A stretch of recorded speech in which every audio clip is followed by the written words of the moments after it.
Halo traders, kembali lagi di podcast Okta Investama Berjangka. Kali ini kita akan ngobrol seru bersama Bapak Radityo Setiowibowo mengenai seputar dunia trading berjangka. Dan acara ini juga diawasi oleh Wakil Pialang Okta Investama Berjangka, Bapak Makarios Amin. Gimana kabarnya, Pak? Alhamdulillah baik. Alhamdulillah. Nah, saya mau bertanya sedikit nih Pak mengenai trading berjangka antara broker resmi dan broker ilegal, karena banyak sekali kejadian-kejadian di masyarakat penipuan yang dilakukan oleh broker ilegal. Gimana nih perbedaan signifikan antara broker resmi dan ilegal gitu? Ya, seperti yang telah kita ketahui sebenarnya broker resmi ini kan memang terdaftar teregulasi di Bapepti Badan Pengawas Perdagangan Berjangka dan Komoditi. Di samping itu juga sekarang ini per tanggal 10 Januari kemarin ada beberapa produk yang ada di Bapepti ini kemudian diambil alih sama Otoritas Jasa Keuangan dan BI. Nah, artinya secara legal ini sudah sangat firm sekali, sudah sangat bagus sekali dan sangat kuat sekali. Nah, namun juga kita tidak bisa pungkiri bahwa sekarang ini juga banyak pialang ilegal yang beroperasi di Indonesia. Yang dalam beroperasinya ini banyak merugikan masyarakat, begitu ya. Kenapa saya bilang merugikan masyarakat? Terkait dengan perbedaan antara pialang resmi dengan pialang ilegal ya. Yeah. Yang pertama, pialang resmi regulasinya sudah sangat jelas sekali. Mulai dari pembukaan akun itu udah pakai akun terpisah. Kemudian perusahaan juga udah terdaftar di Badan Pengawas Perdagangan Berjangka dan Komoditi yang kemudian sekarang ini juga harus terdaftar di Otoritas Jasa Keuangan yang dalam koordinasi untuk transaksi pasar keuangan juga nanti akan berkoordinasi dengan Bank Indonesia. Itu yang pertama, itu perbedaannya. Jadi regulasinya dan peraturannya sudah jelas dari pemerintah. Sementara kalau kita bicara tentang perusahaan ilegal, nah, izinnya aja nggak jelas gitu. Yeah. Itu yang pertama. Yang kedua, investor ketika berinvestasi bukan transfer ke rekening terpisah, tapi rekening pribadi. Nah, ini sangat rawan sekali seperti itu.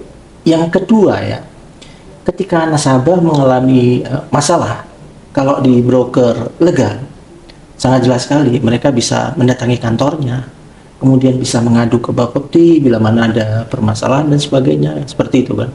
Yeah. Atau melakukan mediasi dulu, misalnya ke pialangnya. Kalau memang nggak bisa ditengahi, nanti bisa ke bursa, kemudian ke Bapepti dan seterusnya seperti itu. Jadi jelas regulasinya. Jadi sebagai investor ini kepentingannya sangat terlindungi seperti itu, kayak gitu.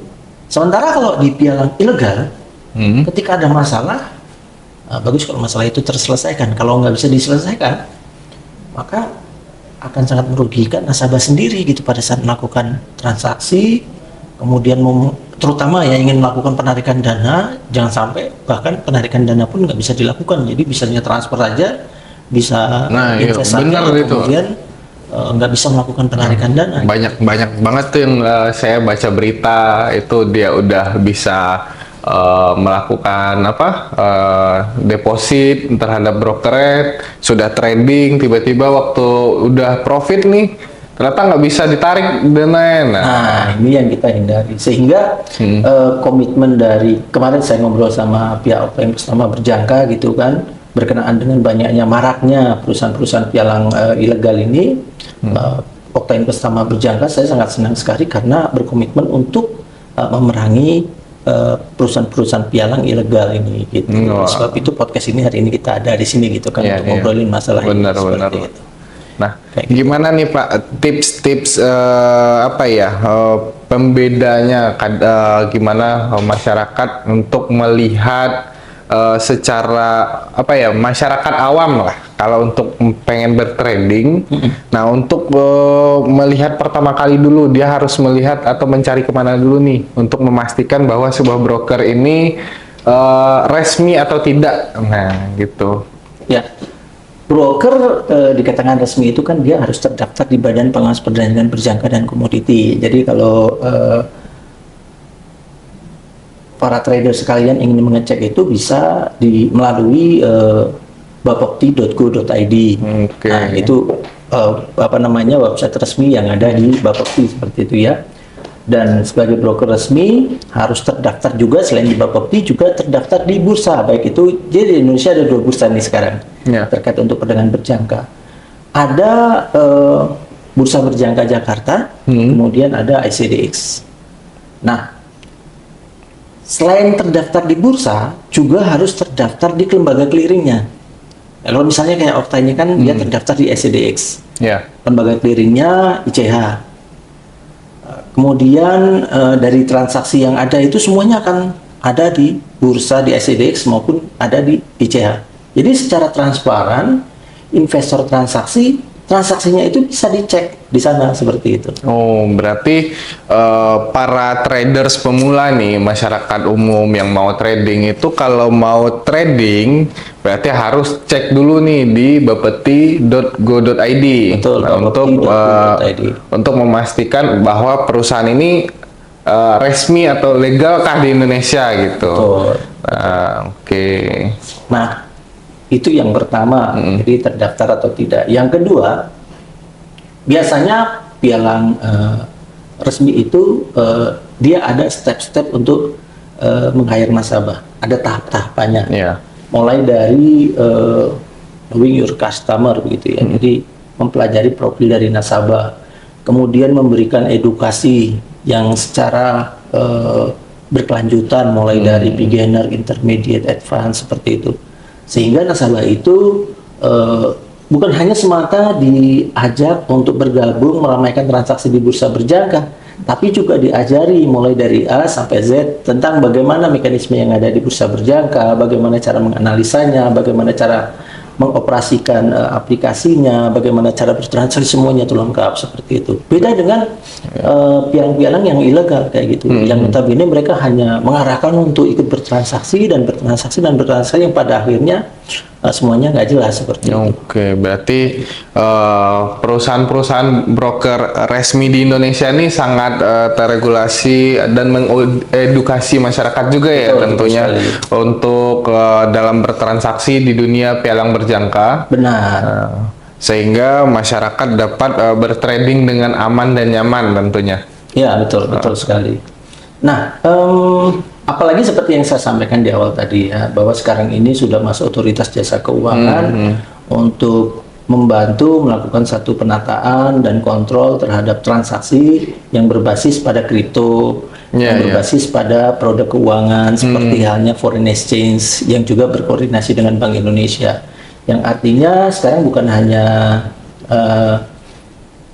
Bapepti saja yang melakukan satu fungsi kontrol terhadap sistem transaksi ini, tapi juga ada otoritas jasa keuangan dan Bank Indonesia.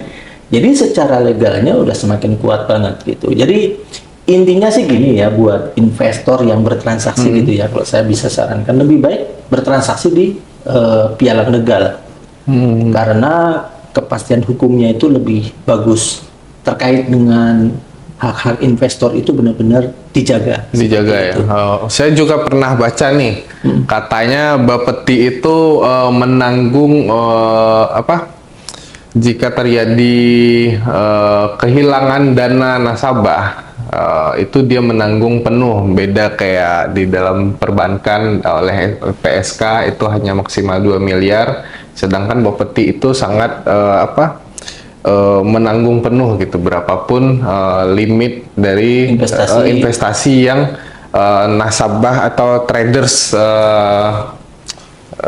gunakan di dalam bertransaksi tentunya. Jadi gini, saya perlu luruskan itu ya.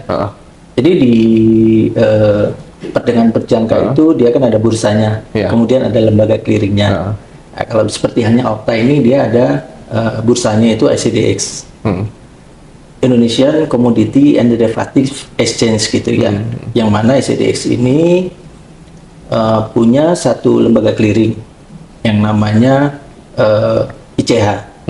Nah, jadi lembaga clearing ini fungsinya untuk seperti halnya LPS gitulah intinya. Jadi semua dana nasabah yang masuk itu pada saat transaksi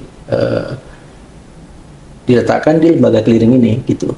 Nah, yang mana berapapun dana nasabah pada saat dia melakukan transaksi bukan berarti dijamin 100% ya, tapi dari transaksi yang ada, transaksi kan bisa plus bisa minus gitu. Iya, iya. Kalau misalnya plus ya sebesar equity yang dijaminkan, sebesar equity yang dimiliki nasabah maka akan dijamin oleh lembaga clearing ini tadi. Gitu. Sebesar equity-nya ya. Jadi kalau misalnya investasi nasabah nih, dia berinvestasi 5 miliar. Karena transaksi angka 5 miliar ini nanti menjadi 6 miliar. Nah, yang dijamin oleh ICA adalah 6 miliar. Namun demikian, misalnya investasinya 5 miliar karena transaksi, karena sedang masuk market, dan kemudian equity-nya atau dananya berkurang menjadi 4,5 miliar misalnya, maka yang dijamin oleh ICA adalah, atau lembaga clearingnya adalah sebesar 4,5 miliar. Jadi besarannya bukan 100% investasinya dijamin, namun bergantung dari nilai equity dari nasabah. Nilai equity-nya, oke. Gitu. Saya sekarang paham ya, karena ada mispersepsi di masyarakat Ya, terkadang itu. memang kalau di perbankan ya, kalau di perbankan lembaga clearingnya menjamin senilai maksimal 2 miliar. Ya, Itu pun ya. ada beberapa klausel yang harus diperhatikan. Ya. Kita nggak boleh ada kredit macet. Ya. Kemudian bunga nggak boleh lebih dari yang ditetapkan oleh Bank Indonesia. Banyak sekali lah, ada beberapa poin Ya. yang harus yang harus ditaati oleh deposannya gitu untuk Ya, mendapatkan ya. jaminan tersebut. Pak Radit, berarti untuk transaksi antara pialang dengan nasabah itu sangat transparan ya? Benar sekali. Nah, bagaimana cara nasabah untuk melakukan pengecekan transaksi ini? Ya, jadi memang seperti yang Mas Agung sampaikan tadi ya, bahwa transaksi antara nasabah dengan pialang, dengan bursa, dengan lembaga clearing, itu memang dilakukan secara transparan. Dan nasabah untuk melakukan pengecekan itu bisa ke e-Citra sebenarnya. Jadi melalui clearing itu bisa ada website resminya, citra.ich.co.id. Jadi bisa dicek di sana. Ini nasabah bisa memasukkan user ID dan passwordnya, kemudian nanti transaksinya akan muncul semuanya di sana, kayak gitu. Nah, user ID dan password ini nasabah dapatkan dari mana? Nasabah kan melakukan transaksi mendapatkan akun, ya kan? Akun itu terdaftar, bukan hanya terdaftar di pialang, tapi juga terdaftar di bursa dan lembaga clearing, seperti itu. Oke. Berarti nasabah dari akun yang terdaftar di pialangnya bisa melakukan pengecekan di citra.ich.co.id. Nah, Ya, Indonesian Clearing House, ya, yang basisnya di ICDX, seperti itu. Demikian podcast kita pada hari ini. Semoga apa yang disampaikan oleh Bapak Radit dapat bermanfaat bagi sahabat-sahabat trader semuanya. Sampai jumpa di podcast Okta Invest Tama Berjangka selanjutnya. Salam Okta Berjangka.